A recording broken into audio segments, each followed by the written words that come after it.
world. Dr. Brandy Revels here again. It's been a week since, 7 days since surgery on my rotator cuff, and I thought that I would just give you guys an update to let you know how things are going and what things I found to be helpful and which things not. So first of all, after surgery, I have here only two incisions. This is where the port was so that he could see what he was doing, and this is the port where the tools actually went in. Luckily, I had a really clean tear on the supraspinatus, so he didn't have to do a lot of clearing out or debridement, but there was quite some damage in the biceps tendon and the subscapularis tendon, and so there was a little more work than what they saw in the MRI, but I think that's normal. And so what he ended up doing actually is taking all three of these tendons and sort of bringing them together, because when the tendons are more than one, when they're together, they can sort of share the blood flow and it helps them heal more. So he brought all three of these tendons together and with an all suture anchor, anchored them in right here. So he thinks that there'll be a very, very good outcome, and I'm also pleased with that. You might be able to see a little bit of bruise here from the nerve block, and there's some bruising here. Maybe you can see this is from, he said the biceps tendon had retracted down, and he basically had to go in and grab it and pull it back up so that he could reattach it. And so that's really the only big bruising that I have. So I'll tell you a little bit about the nerve block. I'm in Europe, so in Switzerland, so the way we do things here is a little different. It's typical for us to stay in the hospital for a couple of days, usually 2 or 3 nights. I know in the US it's a day surgery and off you go. One of the things that I've learned is that the reason shoulder surgeries hurt so badly is because they need to flush out all of the blood and plasma from this joint and fill it with water or saline. And they, after it's done and they stitch everything back up, it takes quite some time for your body to remove all of that saline and refill the joint up with blood. And that is what makes it so very painful, particularly in the first 48 hours, because that's whenever the blood has to refill, and after that you're on a quote-unquote normal healing process. So here in Europe, we stay in the hospital. It's typical that we have a catheter put in here, and it runs down to the joint, and we have a continuous or intermittent nerve block put in for the first 2 or 3 days, and that's to get us over that initial super painful period. In the United States, I realize that they often just do the one and then they send you home with a packet of Demerol or what have you. But if you can fight for your right to stay in the hospital so that you can have a catheterized nerve block to get you through that first 2 or 3 days, I would highly recommend to do so. For me, when I came out of surgery, the nerve block had worked really well for the front of my arm, but the back of my arm, and this is typical, the nerve block didn't do such a good job. So he tried to sort of move it a bit, but it didn't help. And eventually that nerve block wore off, and he tried to give more medicine into the existing catheter. And because everybody's different, and I was moving around a lot because I was quite comfortable, the catheter wasn't sitting right at the nerve, so it wasn't hitting the right spot, and so I wasn't getting medicated, and so the pain was really quite intense. So they removed that catheter and tried again with the same result. Very little pain relief, so it was still very intense pain. Ultimately, what they decided to do was to remove the catheter completely and just give me one more single injection nerve block, which we were hoping to give about 18 hours of pain relief. Unfortunately, I metabolized it really quickly, and so I only got about 5 hours of pain relief. So after the surgery, I've been mostly relying on medications. And I'll give you sort of a rundown on how that went. So the day after surgery, or the day of surgery, yeah, I still was groggy from being put to sleep and the nerve block. And I would say the pain was more uncomfortable. So something like a 7 or an 8. And then we had sort of the next day is faffing about with all these nerve blocks and trying to get something to work, and none of those did. And naturally, while we were trying to get those nerve blocks to work, this is all pain accumulation time, right? So I'm getting behind on my pain management. And so day 2 for me, I would say was a 10 out of 10. Not the kind of pain where you think you're going to die, but the kind of pain where I need something stronger than Tylenol and I need it right now. So there were other things that were worse for me. For example, having my IUD put in was way worse, way more like blinding, vomiting, painful. This was just, you need to take me seriously. I need something and I need it now. So that kind of pain. But once we got the medications in and things started working, then it's been very manageable since. Even now, 7 days out, if I'm completely unmedicated, I would say that my pain is somewhere between a 6 and an 8. But as long as I stay on top of the meds, it's somewhere between a 0 and a 2. So very, very manageable. So if you're like me and pain was one of the things that was really scaring you and holding you back, it's manageable. And please try to find a good medical team that takes pain management seriously and works for you, and you'll get through it. So I'll try to show you some of the things that have worked for me, and maybe it will work nicely for you too. So here in Europe, it's common for our beds to be able to come up, and ours is up just a little bit. You can see a bit of an incline. I bought this pregnancy pillow. I call it the chromosome. But in fact, it doesn't work very nicely to lay in. And that's because when I lay here, my arm is rested on this piece, and it actually pushes my shoulder up like this when it's held there. And that isn't very good for me. So in fact, the way I sleep, and it works beautifully, is just to have the pillow here just so that it supports my elbow, and then I can lay down and let my shoulder just sort of lay flat the way it wants to be. So it's not propped up, it's just where it wants, and my shoulder has support. I purchased this, I have all the props. I purchased this ice machine. It's not as fancy as the ones that are commonly found in the United States, but in Europe, we don't do the ice thing. So this was the only thing I could get. Yeah, it's like all the rest. You plug in this thing, you fill it up with cold water, and it goes into the cuff. I personally find that the weight of the cuff is too much to be comfortable. So if I want to ice, I just lay a couple of loose ones down, and that's better for me. So yeah, if you have access to one of these fancy machines, that's great, but it's not the end of the world if you don't. In fact, my surgeon and research that I've read on my own suggests that you shouldn't ice all the time. You know this because you put things in the refrigerator. Cold prevents, yeah, biologic metabolism, right? And you want a certain amount of metabolism to be working. You want your shoulder to heal itself.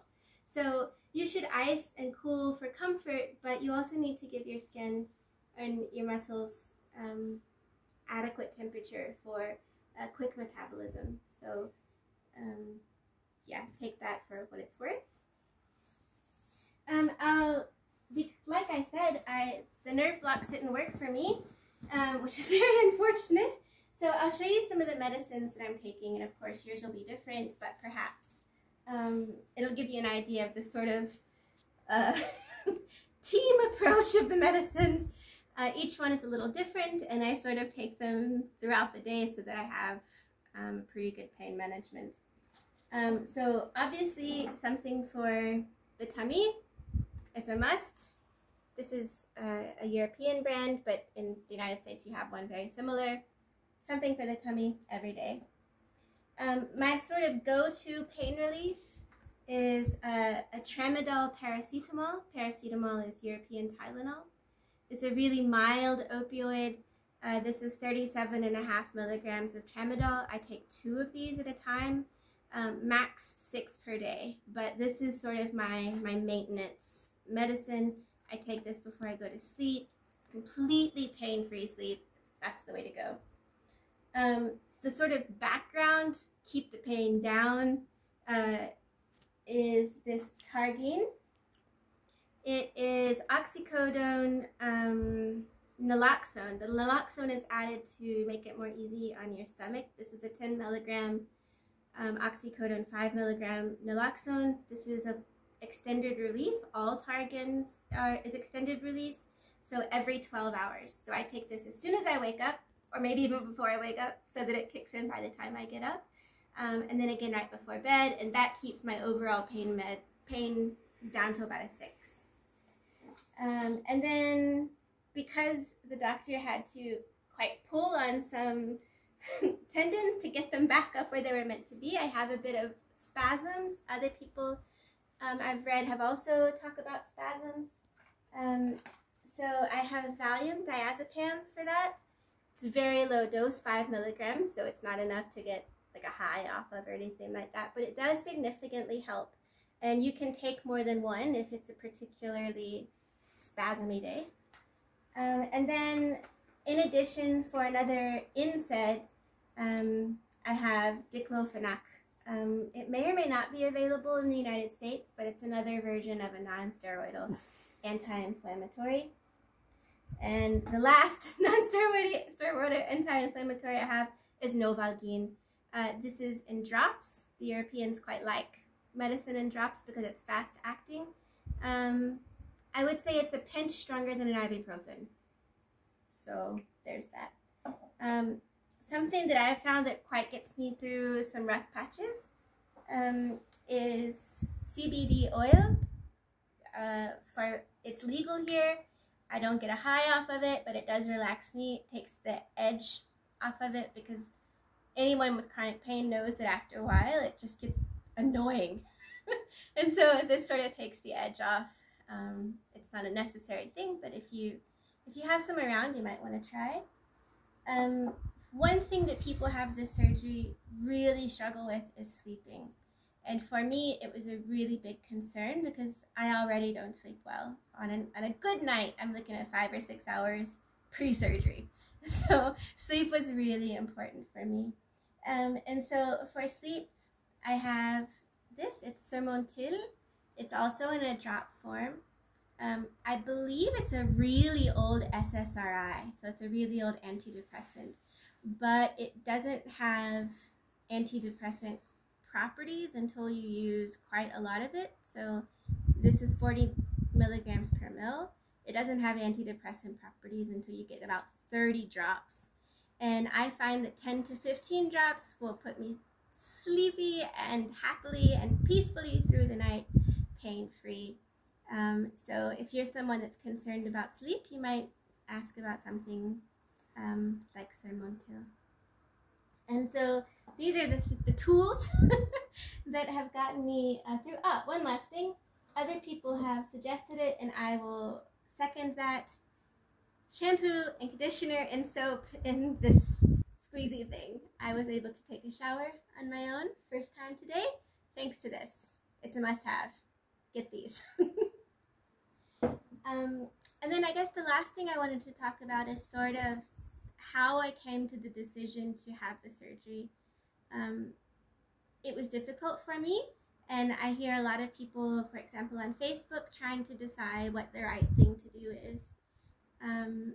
So I think I've mentioned it before in the other videos, but I'll give you another quick rundown. I initially injured it in 2019 on a snowboarding accident. It hurt, kind of annoying for some months. Went to the doctor, had an MRI, and they say, yeah, you have a small tear in the supraspinatus. You can fix it or you can leave it. And I thought, well, I'll leave it.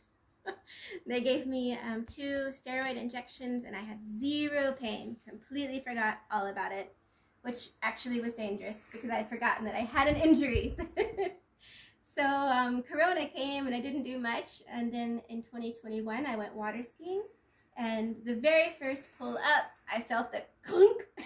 I thought, shit, there it goes. So that was pretty intense pain, I'd say, for about a month while we were in the United States. I was on Percocet 6 milligram several times a day trying to get through that because my health insurance obviously is here in Switzerland. Came back to Switzerland, got an MRI, and realized that I had finished tearing a lot of those tendons. Day-to-day movement, by the time we got home, I had healed enough where day-to-day movements were fine. It never bothered me. But it was clear that I had lost some strength and I wasn't going to be able to do any sports. So snowboarding was off the table, water skiing, kiteboarding, bouldering, rock climbing, scuba diving, all of these things I love to do were going to be off the table forever, right? Because this was never going to heal. And furthermore, I got a job to be an expedition scientist. So in February, I'm going to start going to Antarctica every 2 months, and I'll film that for you guys too. So I needed 2 working arms. And so for me, it was really clear, right? Suck it up and have the couple of weeks / 6 months to a year of rehab, and then the next, hopefully 30 or 40 years of life to enjoy the things I want, or stop doing sports forever. So to me, that mentally was clear. Yes, have the surgery, but then I spent hundreds of hours researching the kind of surgeries that were an option. So I researched the different kinds of anchors that they would use to put in to attach tendons to bones. There are bioabsorbable anchors, there are plastic anchors, there are titanium anchors, there are all suture anchors, so that there's nothing hard at all. I decided that I wanted all suture anchors for several reasons. You can write and ask my opinion, and I'll tell you. And so I searched around for a surgeon who used the method that I wanted.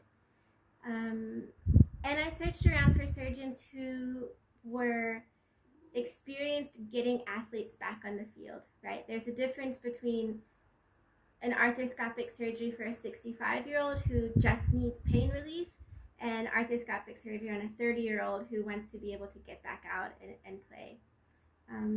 So after I found the surgeon that I was comfortable with the method that he was going to use, I was comfortable with the hospital that he was going to use and the pain management plan that they had in place. So I would stay in the hospital a couple of days, I would have the catheter, nerve block, and I was really clear that pain management and sleeping were top priorities. And so I sort of had their blessing, so to speak, going in, and so that made me feel comfortable with my decision.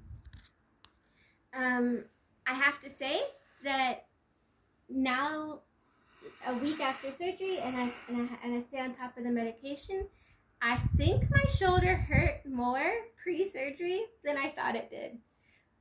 Because now that if I can stay on top of the medication, yeah, the pain is between a 0 and a 2, and I'm looking back on, okay, if I would drive and turn the steering wheel, or I'm putting on clothes, and I'm like, ooh, these like sharp like moments of pain, right? And those are all gone. So I'm really confident that it was the right decision for me. And I hope that if it's something that you think is right, but you're scared, to know that it's manageable. And there are ways to make life easier. So that was week 1, and I will report back on week 2 and let you guys know how it's going.